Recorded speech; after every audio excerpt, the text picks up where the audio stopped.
Sean from BaseMint Comics here. It's February 11th, 2026. It's New Comic Book Wednesday. And before Hank and I bundle up and hop on the bike to pedal up to our comic book shop to pick up our new books, there's a couple things I gotta take care of. So there has been a massive influx of subscribers to the channel in the past week. There is a multitude of factors for this, and I'm going to run through them real quick. Last week, I did an interview with a channel that I love called Mr. McGroovy. He and I chatted for about an hour. The video is over on his channel. I linked to it last week in the New Comic Book Wednesday thing for when that dropped. And his interview with me about starting up this channel and my history with comic books and how I read everything and do everything kind of hipped some other fellas that I like their channels. And they kind of caught wind of it and headed over here. And then Brian LCS, he shouted out the channel and the interview with Mr. McGroovy on his live chat on Saturday. And that drove a bunch of people over to check out the channel and, you know, the show Corner Box Classics, which was awesome. Cracked me up because I always thought Brian LCS stood for, I thought the LCS stood for local comic shop. But I was obviously mistaken the entire time that I was watching the channel that it's Loves Collecting Spidey, which makes way more sense. So, you know, I love Spidey too. So that was great and very nice of him. I appreciated that. And then another big factor was, you know, the room tour. Brought a bunch of folks over. So if you're here from that, welcome.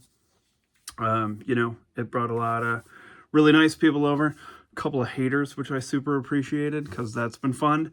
My wife and I have been getting a couple chuckles out of that. So here's the deal. On Wednesdays, me and my son pedal up to the comic book shop. I talk about a couple books that I liked from the following week, and then talk about the books that I have from this week that I picked up, and then I usually tack on some thoughts and musings or whatever, and I have one in particular this week.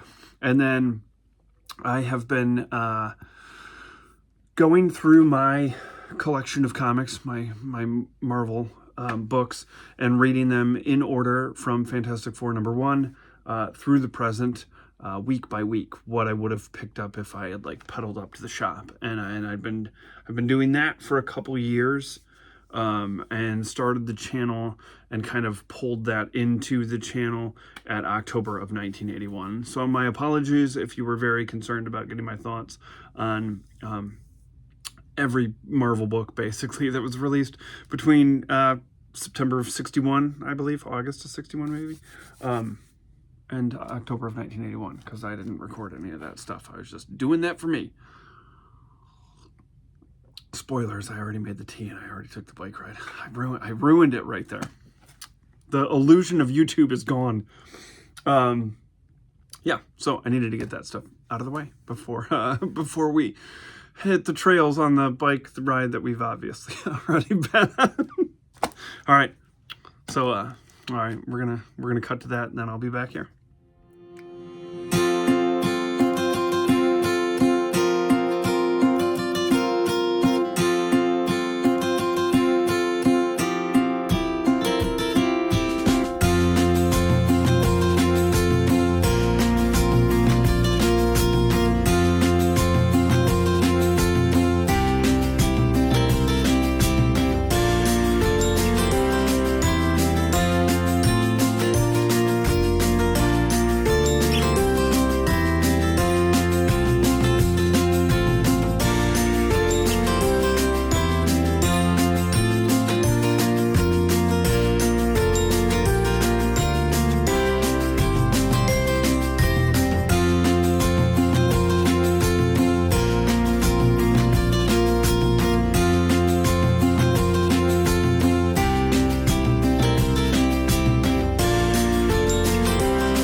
We are back from the ride, obviously. The show tea has been made. It was a treacherous one. So we have been trapped in like 2 months of like sub-zero temps. And then yesterday it got up to like almost 50. And so a lot of the snow melted, but then it dropped back down to 20 today. And so it was just a sheet of ice. So we were very trepidatious on our bike ride. As you could see, if you paid attention to that. No big deal if you fast forward through that. I don't mind. That's mostly for me. So last week's books. I was, and I've talked about this before, I was absolutely 100% on the fence, ready to drop Solid and Ahmed's Wolverine from before. Not because I wasn't, like, I was enjoying it, but I was not loving it. But man, the 2 issues from the post Age of Revelation, you know, whatever, the Shadows of Tomorrow, the new initiative or whatever, have been great. This was my like favorite book of last week. I mean, it didn't help that, I mean, it didn't hurt that the cover is an homage to Byrne, and that members of Alpha Flight appeared in at the very end of the last issue and throughout this issue. The art is by a fella named Mike Henderson, and it's great. Like, really enjoyed that. I don't want to show off. I mean, I guess it's a book that came out a week ago, but I mean, just really enjoyed this book quite a bit. There's some great stuff between Silver Sable and Wolverine, and overall, it was just like a fun Wolverine story that felt like it actually had. Sometimes Wolverine, for me, this is for me. Wolverine gets kind of caught up in this, like, we can sort of, like, writers hop on and they can kind of do, like, a, you know, like, oh, I feel like doing a time period piece with Wolverine. Well, he's been alive for hundreds of years, so we can do that. And, like, this has just been and there was a little bit of that in the thing beforehand. And this has just been a straight, like, Wolverine's going to clear his head in Canada and kind of gets roped into helping out some Morlocks. And it was nice to see a couple of, like, new Morlocks and familiar face Morlocks. Like Urg was in here, and like, I mean, come on, you know, it's a blast. So this was actually a ton of fun. These past 2 issues, like, don't have to, you could hop on board in these last 2 issues, and it's just been super fun Wolverine stuff. So that's been nice.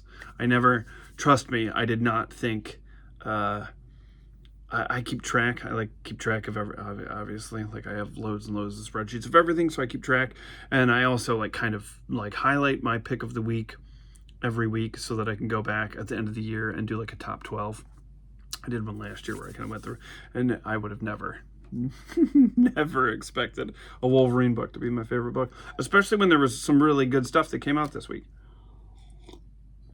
last week, you know what I mean. Uncanny X-Men. I've been loving Gail Simone's Uncanny X-Men, but I have a gripe with this one. It's hinted at that Gambit was going to eat a cat, and I'm not thrilled about that. I mean, I get he's like possessed or being manipulated by the left eye of Agamotto,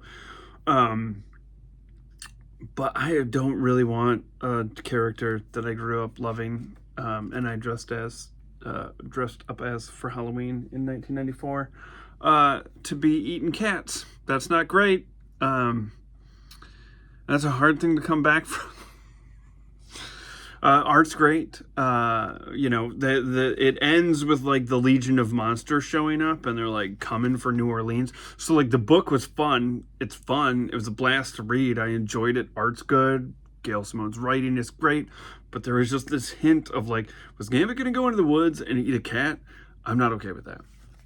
I'm not all right with that. Planet of the Apes vs. Fantastic Four. It was, you know, pun 100% intended. It was fantastic. It helped that I had watched Planet of the Apes for the first time the night before this book came out. So I was very familiar with the Apes characters, and that kind of helped filter that, because it would have been really, like, when I pre-ordered that, I was like, well, it's like an alternate universe thing, you know, that's the Fantastic Four's bread and butter, this will be fine. But I was like, I should probably hip myself to Planet of the Apes, and I was glad that I did. Haven't watched any of the sequels yet, because I am hardcore in season 5 of Star Trek The Next Generation for my own personal enjoyment. So no time yet for, it's like Star Trek The Next Generation and a ton of Bluey and Spider-Man and his amazing friends. Yeah, so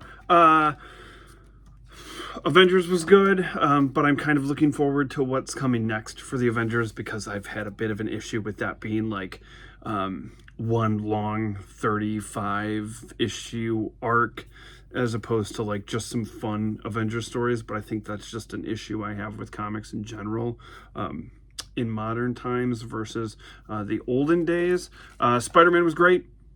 I've been really enjoying Joe Kelly's run, and I was happy to see, like, I'm going to miss Peter in space, but I was happy to see reuniting. And I saw that there was, like, they're spinning out of this, some, like, Norman Osborn is going to train, like, Spider-Boy and Silk, and I don't know, because I love Spider-Man, but they have diluted the brand with the, it's like the same thing with Wolverine, like Laura Kinney, but then you pull in like Honey Badger and all that stuff and you start to lose me. And there's like moments where those characters work for me, but as far as like, I don't need 17 Spider characters running around. And the idea of Norman being the one that's going to be like, you guys are I don't know, like I just read a solicit for it and was like, no thank you. I don't know. Could be great. The Magic and Colossus book was okay. I am just... those are two characters that I hold very near and dear to my heart. I think they're two of the most tragic X-Men characters in all of it. And Pete has particularly been done dirty for years and years and years. And I'm just kind of hoping that they can, like, right the ship. And then I read Storm, and I was very confused. And that's coming from a person who has read every comic that Storm has ever appeared in. I don't understand what's going on in that title. And there's like a difference between, like, I don't understand what's going on in that title, and like reading Jonathan Hickman's Avengers month to month. I was like, am I too dumb for this? But then towards the end, I was like, oh no, this is playing a really good long game, and it was all fantastic. This just... it confused me, and I was like, I just want Claremont era Storm back. She was perfect, and she doesn't need space god powers to make her a badass. She didn't even need powers to make her a badass. When she got her powers stripped from her, she's always been a badass. She doesn't need to be a space god. She's already a goddess. I don't know. That's just me. So, books that I picked up this week. Sorry, I'm shifting stuff around, and I have a cup of tea, like, precariously balancing on a short box of issues that you've seen the room tour, you know what I'm dealing with. Okay, so light week, which my wallet appreciated immensely. So first up, Black Cat number 7. I have no concept and no interest in Mary Jane as Venom. I think that's dumb. It could be great, I guess, but I have zero interest in it, and I'm not like, I'm buying into Venom during the Death Spiral thing, because of course, it's crossover. That's how they get you. But beyond that, no interest. But I've really been enjoying this Black Cat book, so who knows? Maybe they could sell me on it. I highly doubt anyone could sell me on Mary Jane as Venom, but you never know. They're gonna give it their best shot. Amazing Spider-Man Torn number 5. Last year they did I think that was J.M. DeMatteis did the Shadows of the Green Goblin, and it was like it was just a fantastic Between the Raindrops. Like, this took place in old continuity, kind of split into here and here in between these issues, and it was fantastic. I loved it. It was one of my favorite things that was done in 2025. Maybe it was 2024, but I think it was 2025, early 20. I don't know. It doesn't matter. Anyways, if you see that in a trade cheap on the internet or at your local cooler if you bought it at your local comic shop, but if you see it, you should pick it up. It's a good story. And this is the conclusion of this. It's been a blast. It is really nice to see, the Coffee Bean Gang, the ESU group all together again. And just, I am not a current Peter Parker hater in like would I prefer it if he had continued on being married to Mary Jane and been able to grow with me as a longtime reader and a person who, is married and has a child. It would have been cool if my heroes got to grow up with me, but I am also understanding that, like, this needs to carry on after I do. It's part of the reason why I take my kid up to the comic book shop. So I understand. I get it. Whatever. I'm certainly not tapping away on the keyboards, grousing about it all these years later. However, if you are, sorry, and you should check this out because it's young Peter Parker with all his pals, and Gwen's there and Harry's there, and it's a fun, like, this is like a little love letter to that time period, and it's written by J. Michael Straczynski. Dude doesn't miss. Did he write? Yeah, but he took his name off of it. Anyways, and then the book I'm most excited about this week, Cyclops #1. I'm a big Cyclops fan, and so the idea of him having a miniseries in this, I am all about it. Looking forward to it. I don't know anything about it. I know that it takes place in present day and isn't one of those Between the Raindrops things because it's got the Shadows of Tomorrow thing on there, and so I am jazzed to see that. So it's like a light week, but I'm happy to have those books, like 3 quality books. So there you have it. Those are my books for next week. So then my question that I had is about completing collections. So when I was a kid, obviously the X-Men was the thing that hooked me. Okay. So when it came to, I had this, I don't have my wallet on me.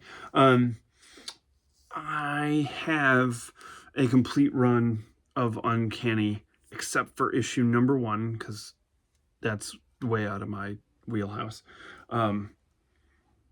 And it took me forever. I did laugh, because a little bit with the room tour, there was a lot of like, this room must be loaded.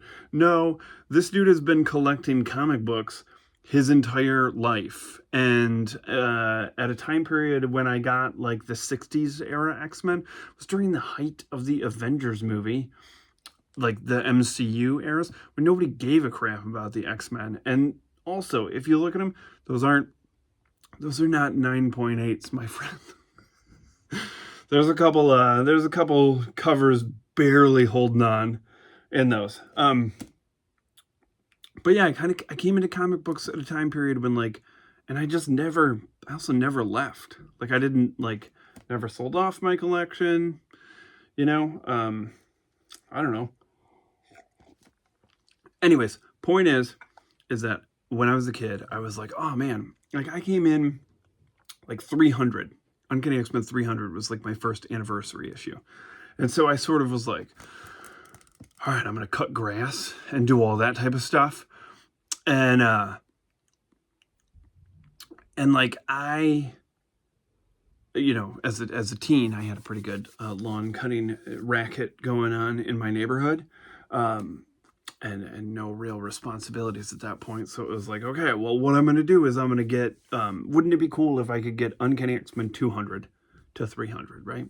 And then when I did that, I was like, well, surely I could do 100 to, as I got older and a career.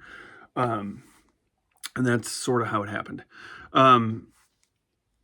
So I, like, X-Men was the thing where I was like, I want first prints of that. Like, that's my bag, is like, Uncanny X-Men is going to be like no trades, then when, like, obviously started picking up Fantastic Four and Spider-Man and, yada, yada, yada, the entire Marvel universe. So when it comes to completing collections, I'm very curious what, like, other fans think, and readers, collectors. And the reason why I bring this up is, like, okay, so when I was a kid, my mom she was very big into getting me as enamored with comic books as I am. I've talked at length about the first trade paperback my parents ever got me was the Dark Phoenix Saga. And then this, The Amazing Spider-Man, the saga of the alien costume, was basically like in that first round of trades that they got me. And I friggin' love this thing, okay? I mean, look at the $9.95 for this back in the day. And it collects Amazing Spider-Man 252 through 259, okay?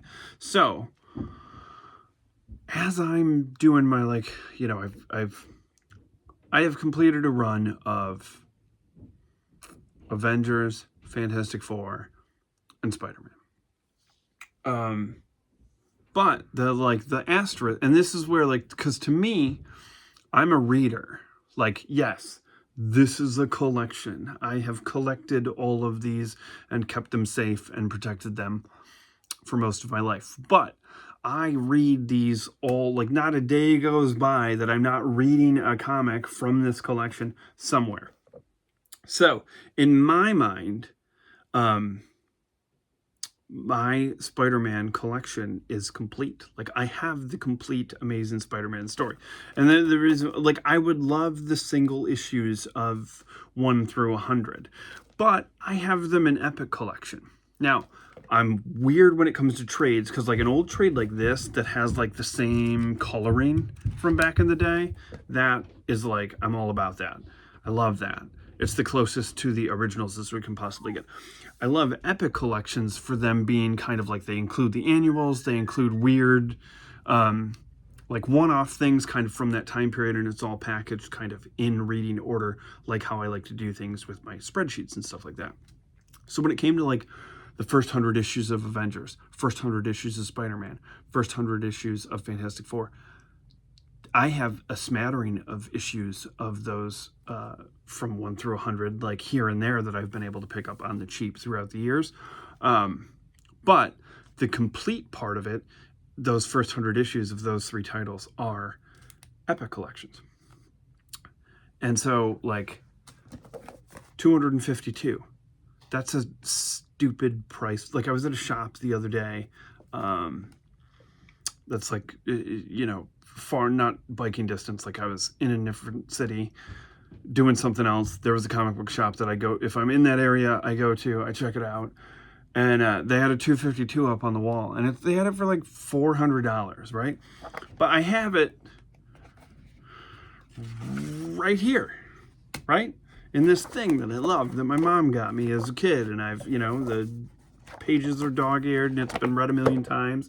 And I'm about to get up to this point in Corner Box Classics and I'm excited about it. So my question, I guess, is if, like, if you're trying to complete a run, does it have to be single issues? Or, because I know there's cats out there I see all the time that are like just like, I got a buddy who's like, his whole collection is omnibuses. I wouldn't be like, you don't have the complete collection because it's not single issues. I am a, like, if I could get everything in floppies, sure. But, like, I've got this. Am I really gonna shell out a bunch of dough for an issue 252 when I have it right here already? It still reads the same, right? So that was kind of the question that I was thinking about, that I wanted to toss to the comments section, where I was like, I am very curious, like, no judgment. I am just very curious, because I know, like, in my brain, it was like my personal, like, childhood. Like, I mean, I was like 11 and, like, I'd like to get every issue of X-Men, and I stuck to it, you know? But when it came to the other stuff, it was like, well, I love this universe. I would like to read the entirety of the Fantastic, as you can see in Corner Box Classics. I'm going week to week with what was released that I would have picked up, you know? So I'm just kind of curious, like, if you've got a complete run of Spider-Man, but the first 50 issues are in, like, Marvel Masterworks, are you still like, I have a complete run of Spider-Man? I'm just, like, I'm curious what other people think, because I think as long as you can read the story, it's not like it's not like I'm paying it, like, you know, I know that gets murky, But like if it's in trade, it still counts, right? I don't know. That one sort of fascinated me because I know part of me feels like when it comes to new comics, I love going to the shop. Obviously, I love. If I'm gonna pedal up there in 20-degree ice through the woods, I'm a fan of picking up my weekly comics. But there is some stuff where I'm occasionally like, could I just wait for a trade? I don't know. Anyways, that I guess was my big, like, I don't have an opportunity to talk to a bunch of comic book fans, so this is it. This is the purpose for this. So I was just kind of curious what the vibe was out there with that particular question. So there you have it. Let me know in the comments if you think, like, if you're like, technically you're Fantastic Four, because like I have Fantastic Four from 110 to the present, all single issues, but the first 110 issues, 115, something like that, in Epic Collection. But I still read it all, so let me know. Okay, so new comics covered. Weird question where I brought up this covered, and so that is going to be it for our new comic book day episode. This weekend I will be back with a corner box classic for books that were released April 27th, 1982. If you are interested in following along, because there have been a couple people that have kind of mentioned, hey, the corner box classic thing is fun, and that warms my heart because honestly, I remember when my wife convinced me to, like, she was like, you should just give it a shot, do this. I was like, dude, I'm niche upon niche upon niche. Like, I only read and collect Marvel, and I will occasionally, like, I read Bug Wars, but I, like, got rid of it because I was like, I'm never going to go back and read this again. I just knocked something over. Anyways, point is, 99.99% Marvel, which has got to be like, I'm sure that's where at least one of the haters came from. There's some DC dude out there downvoting everything. Then it was like, I'm going to talk weekly about books that are 45 years old. But it seems to be doing, I love it. I would do it irregardless if people were watching or not. But it's been nice that there's been, that it's been well received for the most part. So if you did want to follow along, I guess I could, like, April 27th, 1982. So Daredevil 185, Dazzler number 18, Marvel 2-in-1, issue number 90, and Spider-Woman issue number 45 are going to be the books that I am reading over the next couple of nights to discuss this weekend. So, it's pretty good. New comic book day. I'm excited to read those 3 new comics, and I'm excited to dive into those classics from April of 1982 to get ready for Corner Box Classics. And like I said, thanks to everybody that's come along. It feels weird calling anybody subscribers. That seems weird. I was watching a channel. It was called Daddy Daughter Comics, where this cat reviews comics with his daughter. Obviously, hence the title. And he called everyone friends of the channel. And I was like, that's nice. I like that. I'd prefer that over subscribe. Like, that seems friendlier. I hope this feels like we're having a conversation, even if you're screaming at your phone right now, because I don't know, because I'm not reading dork. What is that called? I don't know. Everybody on the internet seems to be really excited about this orc book or something. I don't know. I mean, I'm very, like, I say that, but understand. I like what I like. But I do not besmirch anyone out there. Like, the blind bag thing doesn't make sense to me because I lived through the 90s. But I see, like, there's kids going into the shop again. It seems big. Like, you know, the Absolute line on their like 50 millionth printing of Batman and Superman and Wonder Woman. That's awesome. That's good for comic book shops. That's good for us. I'm not going to be some old timer grousing because the kid's got a newfangled Batman. I don't care. Enjoy your newfangled Batman.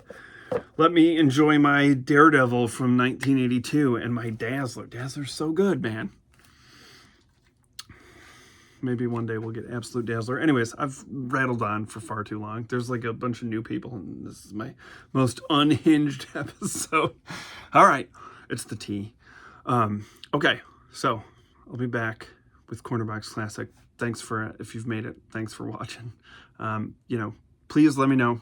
Comment, like, subscribe if you haven't. I'd appreciate it. It's nice. And most of all, thanks for taking this ride with us. Bye.